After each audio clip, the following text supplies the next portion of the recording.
Honorable consellera d'Educació, Cultura i Esport, doña María José Català. Honorable señor president de l'Acadèmia Valenciana de la Llengua, don Ramon Ferrer. Senyor rector magnífic de la Universitat Jaume I, don Vicent Climent. Senyor rector magnífic de la Universitat Europea de València, don Enrique Fernández. Guardonat, senyor Santiago Posteguillo. Il·lustríssima senyora secretària autonòmica de Cultura i Esport, doña Julia Climent. Il·lustríssima senyora directora general de Cultura, doña Marta Alonso. Excelentíssim senyor degà de la Reial Acadèmia de Cultura Valenciana, don Enrique de Miguel Fernández. Senyora vicerrectora d'Internacionalització, Cooperació i Multilingüisme, Immaculada Fortanet. Familiars i amics de l'homenatjat. Senyores i senyors, bona vesprada a tots. En primer lloc, volem donar-los la benvinguda a este monestir de Sant Miquel dels Reis, seu de la Biblioteca Valenciana de la Conselleria d'Educació, Cultura i Esport, i agrair-los, així mateix, la seva presència en este acte, que en el marc de les activitats de celebració del Dia Internacional del Llibre i del Dret d'Autor té com a objecte homenatjar a un dels nostres més rellevants escriptors, el senyor don Santiago Posteguillo. Homenatge que és el resultat de l'acord que va adoptar el Consell de la Generalitat l'1 de març de 2013, pel que s'estableix el 23 d'abril com a data idònia per a retre homenatge cada any a un autor de la Comunitat Valenciana i que passi a llegir de forma resumida.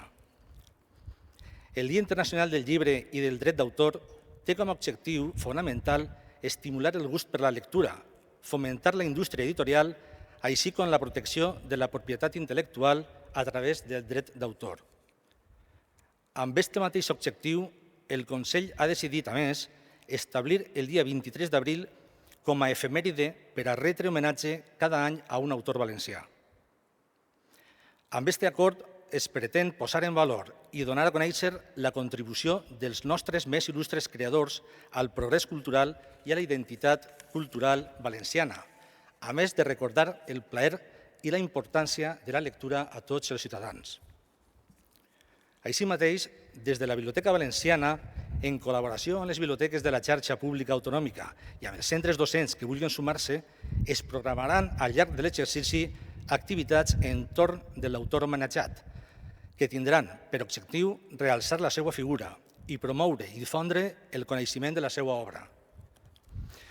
Basant-se en aquest acord i en la resolució de 20 d'abril del 2015 de la Consellera d'Educació, Cultura i Esport, la Generalitat ha decidit que sigui el senyor don Santiago Posteguillo l'autor valencià a homenatjar en 2015. Bé, a continuació, la senyora Immaculada Fortanet Gómez, vicerrectora d'Internacionalització, Cooperació i Multilingüisme de la Universitat Jaume I, pronunciarà la laudatio a l'homenatjat.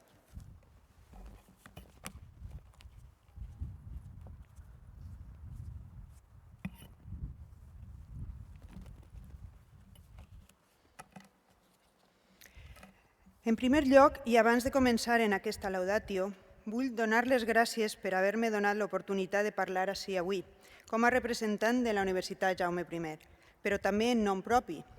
Per a mi és un honor en molts sentits. Soc lectora i admiradora de Santiago, com molts de vosaltres, però a més, com jo, Santiago és professor de la Universitat Jaume I, com sabeu. També compartim departament, el Departament d'Estudis Anglesos, i durant un temps vam compartir grup d'investigació i, sobretot, des que ens coneixem, hem compartit una bona amistat. L'única forma possible del meu destí és una forma literària. Així es definia a si mateix qui va ser un dels grans escriptors en llengua espanyola de tots els temps, Jorge Luis Borges, que compartís amb el nostre homenatjat Santiago Posteguillo una visió de la literatura que transcendeix l'obra impresa i se situa en el terreny del que s'ha vingut a denominar com a metaliteratura, un espai narratiu en el qual les obres i les vides dels autors es combinen de forma màgica per a donar lloc a noves creacions literàries.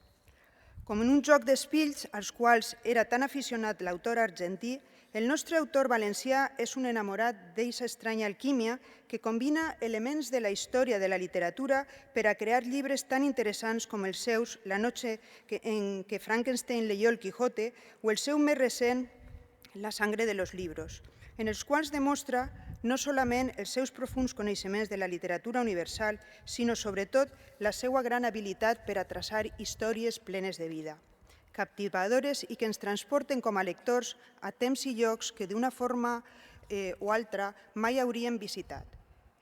En un d'aquests escrits, Posteguillo ens recorda el paper transformador que té la literatura i la seva gran funció per a elevar les nostres ànimes mortals per sobre de la quotidianitat amb una frase de Pessoa que resumís la importància de la literatura. Per què és important la literatura? Perquè la vida no és suficient. Sens dubte, aquesta és la gran virtut de la literatura, fer del nostre un món més gran, un món millor.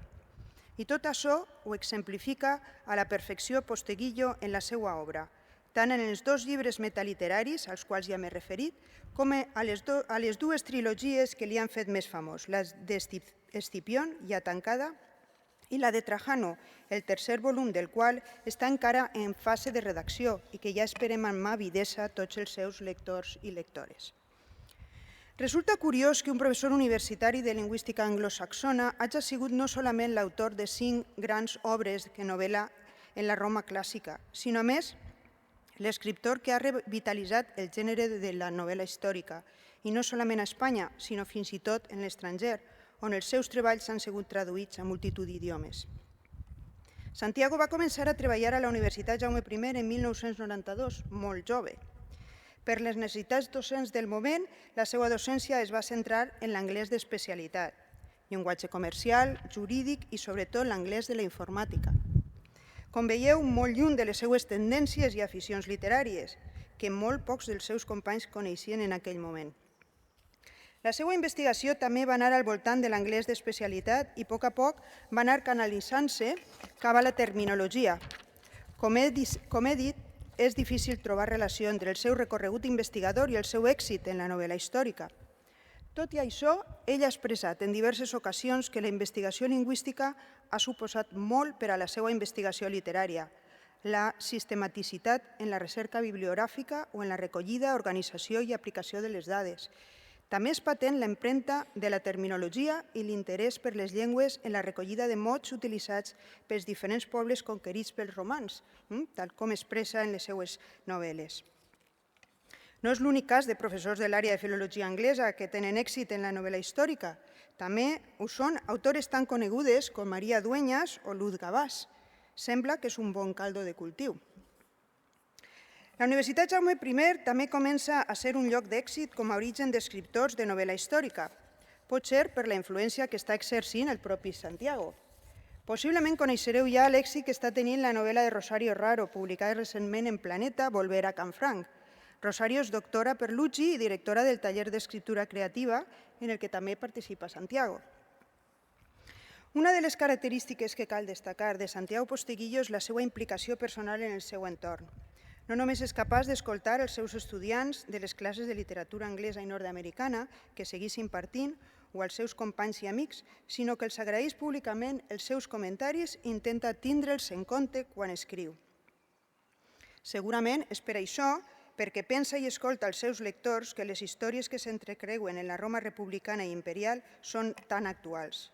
A voltes hem de remuntar la mirada al passat per a entendre el present i poder projectar-nos cap al futur. Com ha dit el propi Santiago Posteguillo, hi ha molt de romà en ell. Diu, m'agrada fer la migdiada, el raïm i l'oli, el vi, la llei i l'ordre, el teatre clàssic, l'oratòria, la calefacció a l'hivern, disposar d'aigua corrent, anar a un spa, que és l'equivalent modern de les termes. Vist així, segur que som legió els que ens sentim romans i romanes. I és que, a més, Santiago ens ajuda a apropar els fets i costums que apareixen a la seva obra sempre que té ocasió.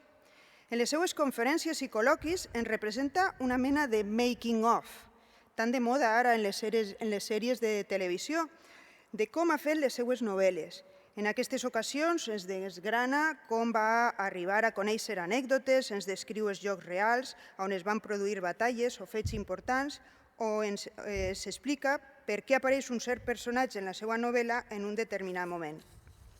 Per tant, a mesura que avancem en la lectura de les pàgines romanes de Posteguillo, ens anem adonant de quan actuals són les seues històries, del profundament universals que són els drames i comèdies que s'entreteixen entre les grans aventures històriques de les vides concretes dels Escipions i de Trajano.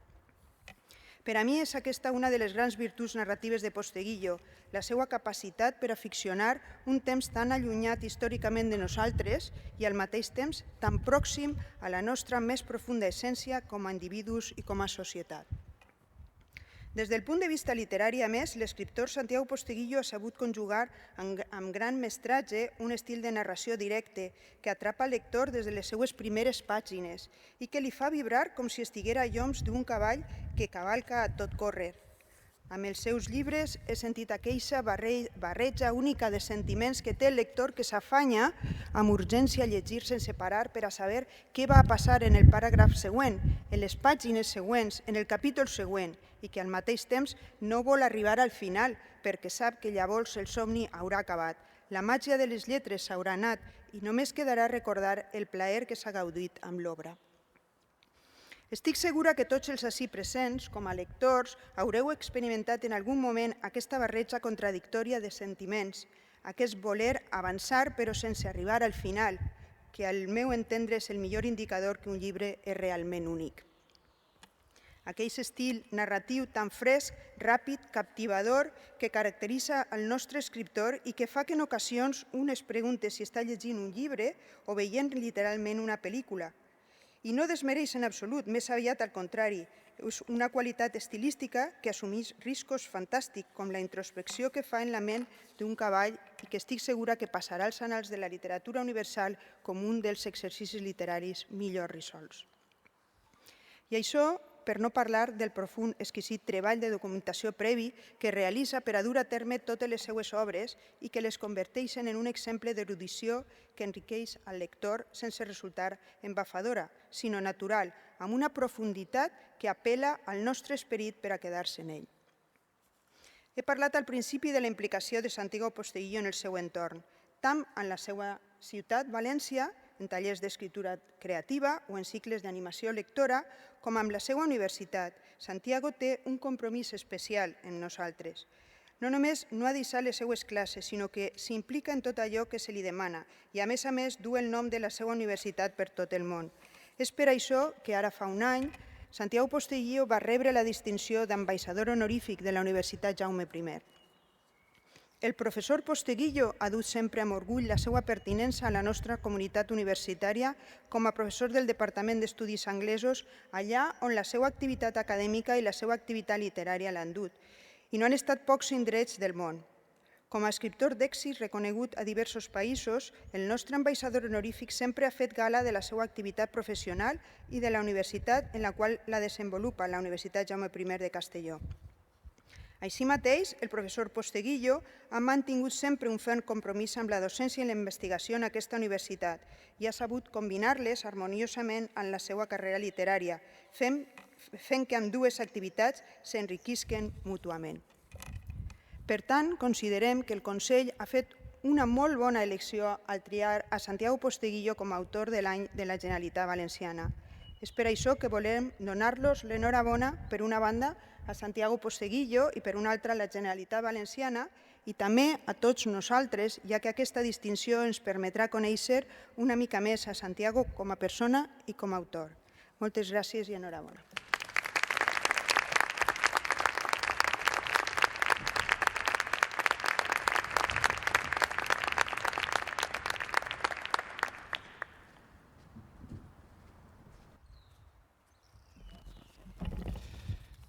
Bé, a continuació, la consellera d'Educació, Cultura i Esport farà entrega a don Santiago Posteguillo d'una placa commemorativa d'este guardó. Posteriorment, l'homenatjat ens dirigirà unes paraules i, finalment, prendrà la paraula la consellera d'Educació, Cultura i Esport per a clausurar este acte.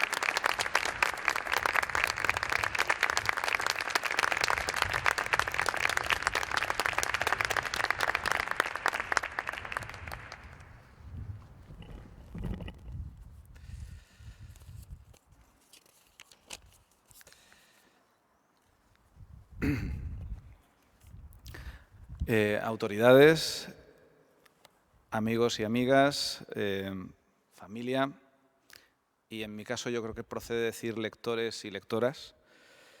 Lo primero que tengo que hacer, evidentemente, es dar infinitas gracias a la Generalitat Valenciana,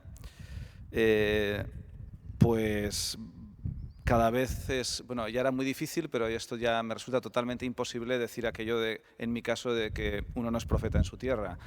La comunidad valenciana, la Generalitat, me ha reconocido de diferentes formas y de nuevo, pues lo agradezco inmensamente.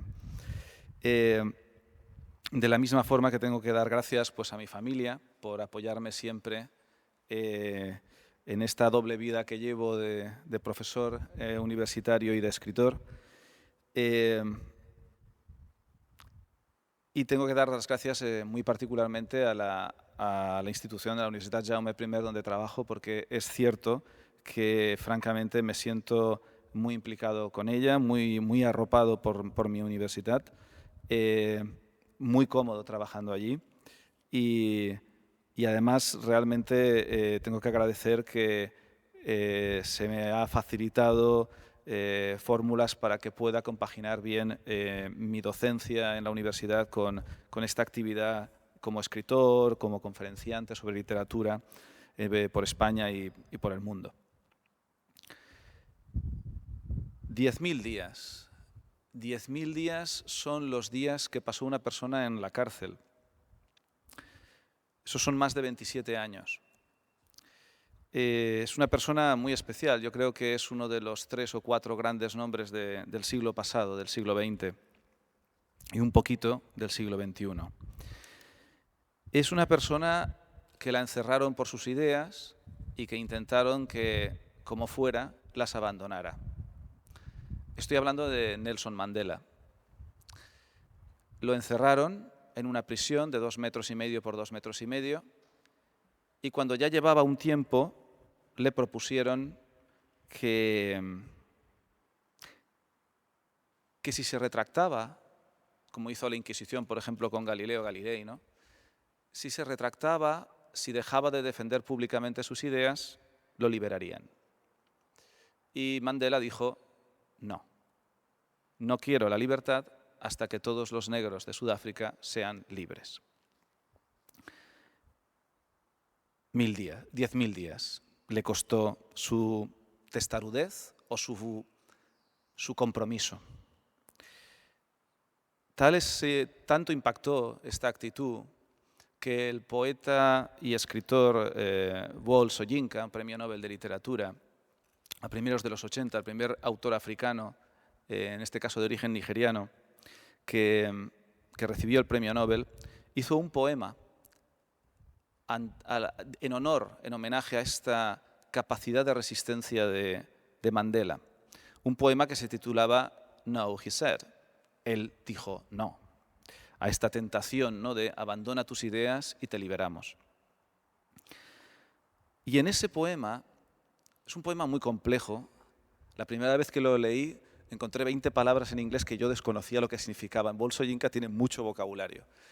En este poema va diciendo cómo está encerrado en una isla, en una celda, en una isla, en una roca, Y hay un momento donde el poema gira y el poeta hace que el propio Mandela hable. Y Mandela les viene a decir a sus guardianes de la cárcel: no lo entendéis. Yo no estoy en una isla, en una roca. Yo soy esta isla, esta roca. ¡Qué capacidad de resistencia! 10.000 días en una habitación de 2 metros por 2,5 metros. ¿Cómo pudo resistir tanto? ¿Cómo no se volvió loco? ¿Cómo salió de allí sin rencor para gobernar un país sin buscar la venganza contra los blancos, sino uniendo blancos y negros para sacar ese país, magnífico país por otro lado, adelante? Pues sus captores solo cometieron, él lo confiesa en su autobiografía, un error con él. Le dejaron leer. Le dejaron leer. Y con la lectura ya no pudieron volverlo loco.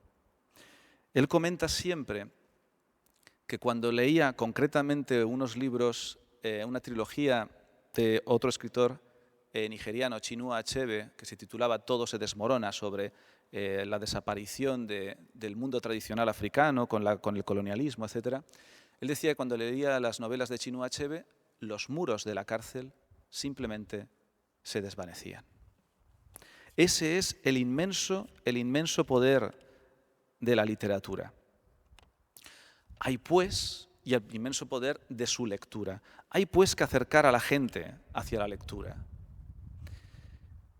Es lo que modestamente pues, he estado intentando hacer con las novelas históricas que he estado haciendo, por ejemplo, porque las novelas históricas permiten hacer algo, por ejemplo, que nos puede llevar más allá de las propias disciplinas académicas.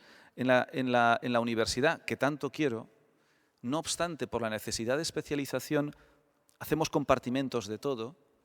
Yo estoy en el compartimento de estudios ingleses, muy a gusto, como decía muy bien Inma. Por cierto, muchas gracias por ese discurso, que me gustaría tenerlo porque si algún día estoy así un poco flojo, me lo vuelvo a leer. En una novela histórica puedes hacer frescos de toda una época donde aúnes distintos saberes. Puedes hablar no solo de la historia de la época, sino de la antropología, de las costumbres, de la religión, de la estrategia militar, de cómo eran las leyes, que es como es la vida en realidad, porque en la vida no te levantas y tú solo tienes un elemento, sino tienes todo esto a la vez combinado. Y además, las novelas históricas te permiten hacer algo donde el historiador se tiene que detener. Cuando el historiador llega al fin de su conocimiento, porque por los datos, las investigaciones arqueológicas no sabe más, tiene que decir y hasta aquí sabemos. En cambio, el novelista histórico puede hacer algo que es hacer hipótesis probables, rellenar los vacíos de la historia y novelarlos. Luego la investigación futura dirá si la hipótesis probable era cierta o no. Más de una vez se demuestra que lo que algún escritor ha escrito en una novela histórica, cuando se reúnen más datos, es muy próximo a lo que realmente había puesto en la novela. Pero además hay que intentar hacer todo esto siguiendo, o lo intento yo, siguiendo la máxima latina de docere delectare, enseñar deleitando, ¿no? Que no es otra cosa que intentar hacer lo que otra escritora magnífica, Alice Munro, que en 2013 también recibiría el premio Nobel, escritora canadiense especializada en el relato corto. Cuando le preguntaban en una entrevista, ¿usted qué es lo que quiere hacer con sus colecciones de relatos? Porque novelas no tiene prácticamente. Ella siempre decía lo mismo. Yo lo que quiero es generar el enjoyment, el disfrute, el placer en el lector. Y yo intento hacer lo mismo. Todo eso divulgando historia en la novela histórica. Pero luego me pregunté, ¿y divulgación sobre la historia de la literatura? ¿La metaliteratura a la que aludía antes la vicerrectora? No hay tanta, no hay tanta. Y pensé que podía ser interesante intentar explicar la literatura de otra forma. Y es ahí donde entran esas colecciones de relatos de la noche en que Frankenstein leyó el Quijote, que cuando le dije el título a la editorial se pusieron muy nerviosos. Y más cuando les dije, además, la portada tiene que ser la criatura que crea el doctor Frankenstein sentado con una media sonrisa y con el libro de El Quijote en la mano. No lo veían, pero al final lo hicimos. Y luego la sangre de los libros. Porque la literatura se puede explicar de otras formas y podemos intentar llegar a mucha más gente explicándola de otras formas. En México, La noche en que Frankenstein leyó El Quijote y La sangre de los libros se han convertido en éxitos arrolladores. Creo que está en su 4ª edición, esencialmente porque hay un fenómeno nuevo que se llama los booktubers, estas personas que graban vídeos en internet recomendando libros. Hay una persona de estas, una joven estudiante de literatura de letras mexicanas, que se llama Fa Orozco, que le gustó mucho La noche en que Frankenstein leyó El Quijote y La sangre de los libros, los recomendó en su canal y ya les digo, 4ª edición. Y cuando fui a México cerraron la feria y yo tuve que ponerme en la calle a seguir firmando. Y todo era gente joven. Y ustedes dirán, bueno, ¿por qué lo diga esta chica? Es que esta chica tiene 150.000 suscriptores a su canal. Entonces lo que dice esta chica pues es interesante para mucha gente, ¿no? Pero lo que me gustó es que conectó estos libros con mucha gente joven. Y es que, claro, podemos decir, bueno, le puedes decir a un estudiante, hombre, conviene que hay que leer Crimen y Castigo y El jugador de Fyodor Dostoyevsky porque son grandes reflexiones psicológicas sobre mentes torturadas, ¿no? Sí, le puedes decir eso.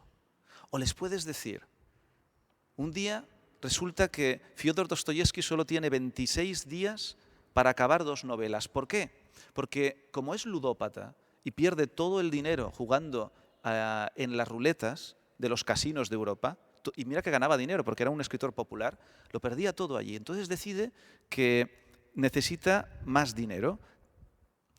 Accede a firmar un contrato con un editor torticero que le dice, vale, yo te pago tus deudas si en 26 días me entregas otra novela, pero si no me la entregas a tiempo, yo me quedaré con los derechos de todas tus obras. Como estaba tan desesperado, Dostoyevsky firma. Pero resulta que tenía que acabar también Crimen y Castigo. Así que por las mañanas escribía Crimen y Castigo y por las tardes escribía El jugador, lo normal. ¿Qué ocurre? Que si ustedes han visto la película Amadeus, de Mozart, ¿recuerdan? Hay una escena donde Salieri ve cómo Mozart escribe una ópera y ve que escribe sin tachones, como si se la dictara a alguien. Bueno, pues el Mozart de la literatura era Dostoyevsky. Dostoyevsky escribe sin tachones, todo a toda velocidad y apenas corrige. Entonces, su mente le daba, pero la mano no, para hacer las 2 novelas a tiempo. Entonces decide contratar, sus amigos le dicen, díctalas, contrata a una taquígrafa. Así que contrata a Ana Grigorievna, la mejor taquígrafa de San Petersburgo. Una mujer muy eficaz, de 23 años, y a lo que se ve también muy hermosa. Por la mañana le dicta a Ana Grigorievna Dostoyevsky Crimen y Castigo. Por la tarde le dicta El jugador. Por las noches no sabemos lo que pasó. Pero sabemos que acaba las 2 obras a tiempo. El editor le tiene que pagar las deudas. Y al final Dostoyevsky le propone matrimonio a Ana Grigorievna. Ana Grigorievna acepta. Encantado de la vida, Dostoyevsky se la lleva por toda Europa de viaje de novios. Y todo va maravillosamente hasta que se detienen, ¿dónde? En Baden-Baden. Y en Baden-Baden, ¿qué hay y qué había en aquella época? Un casino. Y en ese casino, otra ruleta. Y Dostoyevsky vuelve a entrar. Y lo vuelve a perder todo. Y están esas cartas que han quedado de Dostoyevsky implorándole perdón a Ana Grigorievna. Y la bendita de Ana siempre perdonándolo. Y después de esto, decirles a la gente, a ver si les apetece más leer Crimen y Castigo y El jugador. Esa es la idea de estos libros, ¿no? Y es que, volvemos a Mandela, ya liberado, Mandela de la cárcel, ya presidente de Sudáfrica, en 2004, en una entrevista con el editor de la revista Time, le preguntaban sobre qué cosas le preocupaban, y él decía que había algo que le preocupaba mucho, y es que él pensaba que la gente, en particular la gente joven, cada vez leía menos. y que era necesario que hubiera gente que buscara herramientas imaginativas para volver a atraer a la gente a la lectura, porque si no la gente pierde su historia, su pasado y su cultura. En la capacidad que yo pueda tener, los libros como La noche en que Frankenstein leyó el Quijote, o La sangre de los libros, o las novelas históricas que hago, intentan ser esas herramientas imaginativas, ¿no?, para poder volver a que la gente vuelva de nuevo a leer. ¿Cuándo empezó todo esto? Todo esto debió empezar en las cavernas, cuando en algún momento, seguramente una mujer, cuando su hijo pequeño tuviera miedo, probablemente de los rugidos de las fieras que se oyeran fuera de la caverna, se inventaría algún tipo de historia, algún cuento sobre nubes y estrellas para distraer a su hijo. Y ahí empezó la literatura.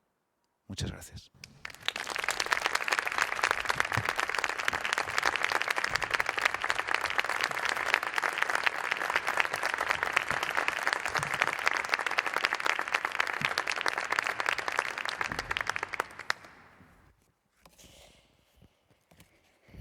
Muy buenas tardes a todos, molt bona vesprada. Honorable president de l'Acadèmia Valenciana de la Llengua, rector magnífic de la Universitat Jaume I de Castelló, rector magnífic de la Universitat Europea de València, guardonat, don Santiago Posteguillo, il·lustríssima secretària autonòmica de Cultura i Esport, il·lustríssima senyora directora general de Cultura, excel·lentíssim degà de la Real Acadèmia de Cultura Valenciana, il·lustríssim conseller del Consell Jurídic Consultiu, vicerectora d'Internacionalització, Cooperació i Multilingüisme de la Universitat Jaume I de Castelló i encarregada de la Laudatio Immaculada Fontanet, director de la UNED, director de la Universitat Internacional Menéndez Pelayo, familiars i amics, senyores i senyors. Com a consellera de Cultura i d'Educació i Esport, és un verdadero honor trobar-me avui en aquest lloc tan especial com és la Biblioteca Valenciana Nicolàs Primitiu, per a rendir merescut homenatge a un dels autors més prolífics i de major èxit de la comunitat valenciana, don Santiago Posteguillo. Un homenatge com no podia ser d'una altra manera en este meravellós claustre d'esta que tots reconeguem com la gran casa de les lletres i de la cultura valencianes, que per la seva història, els seus fons i les joies literàries que atresora representa tot l'ingent cabdal d'art, història i talent que la nostra terra ha mostrat a través de la seva literatura durant tants segles. La comunitat valenciana i el seu llegat literari s'inscriuen amb lletres d'or en la literatura universal i un any més el guardó que avui concedim contribueix a ensalçar i posar de relleu els nostres més insignes autors valencians. Enguany, en aquest any 2015, recaient reconeixement en la figura de l'escriptor, filòleg, lingüista i doctorat europeu, don Santiago Posteguillo.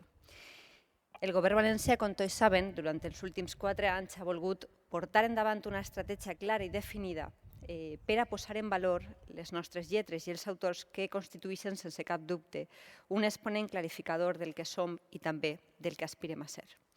Santiago, al igual que els escriptors anteriorment reconeguts, autors de la talla de Paco Brines o de Jaime Siles, és un d'aquests escriptors brillants amb què consta la nostra terra, capaç de, a través de les seues paraules i de la seva trama, fer caminar la nostra ment sobre l'as teixits amb el poderós fil que posseeix la novel·la històrica. I és que parlar de Santiago Posteguillo és parlar de realitats culturals, socials i polítiques pretèrites. És parlar d'història i intriga, de reflexió, però també de vibració. Però també és parlar des del detall i el rigor en el context i, sobretot, per un implacable virtuosisme en els seus arguments. Persones com Santiago, de profunda sensibilitat en la paraula i d'apassionada estructura narrativa, fan que en el panorama literari valencià i espanyol contem amb obres d'enorme qualitat i profund calat, que no fan sinó fomentar aquesta necessària addicció lectora que identifica qualsevol societat de progrés. Em permetran que els faci una confessió. Dijous passat, 23 d'abril, commemoràvem una efemèride, el Dia Internacional del Llibre i dels Drets d'autor, i com a bona lectora no vaig poder resistir-me a adquirir l'última de les teues obres, La sang dels llibres. Un títol que alberga les històries més desconegudes i sorprenents dels grans autors universals de la història, desvelant els motius que expliquen el perquè de les seues obres més reconegudes, però també un llibre que va sobre vampirs, assassinats i una sèrie de coses que igual en campanya electoral me van a vindre molt bé. Es tracta novament d'un exemple de la mirada polièdrica que té l'autor, filada entre textos, versos i proses que constitueixen un preat tresor i que estic convençuda una vegada més farà créixer el respecte i reconeixement del públic lector cap a la seva figura. Però tal dia com avui, i en just reconeixement a autors com Santiago, voldria destacar la importantíssima labor que ell desenrotlla en la seva vessant d'estudi i d'investigació. Una tasca que constituïx en nombroses ocasions el germen de magnífiques obres, contribuint immediatament a la conservació i difusió de la nostra matèria i de la nostra memòria col·lectiva. Per això també donar les gràcies a la UCI per la seva extraordinària llavor acadèmica.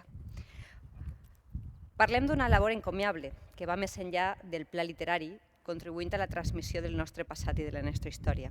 Servisca com a exemple el detall i la concreció amb què Santiago aborda en la seva bibliografia la forma de viure de l'època romana, en les seues comèdies de Plauto i també portades a escena al Teatre Romà de Sagunt. Només en cap una reflexió. El talent i la genialitat són imparables. Eres un autèntic orgull per al poble valencià, per a tots nosaltres, i este és un reconeixement més, un o més, que s'uneix a la llarga llista de distincions que plenen el teu currículum. Molt reentregant-te, abans, quan t'hem fet l'entrega, este premi, el d'escriptor de l'any 2015, amb el que passes a formar part de l'elenc d'autors que ja ocupen un lloc destacat en la història de les lletres valencianes. No voldria acabar sense destacar un altre aspecte fonamental que acompanya la teua trajectòria, com és la participació i implicació en quantes activitats de foment a la lectura i tallers de creació literària s'han organitzat des d'esta Biblioteca Valenciana. Jo aquesta casa em consta que ho vius com a tal i on avui fem este homenatge i reconeixement públicament.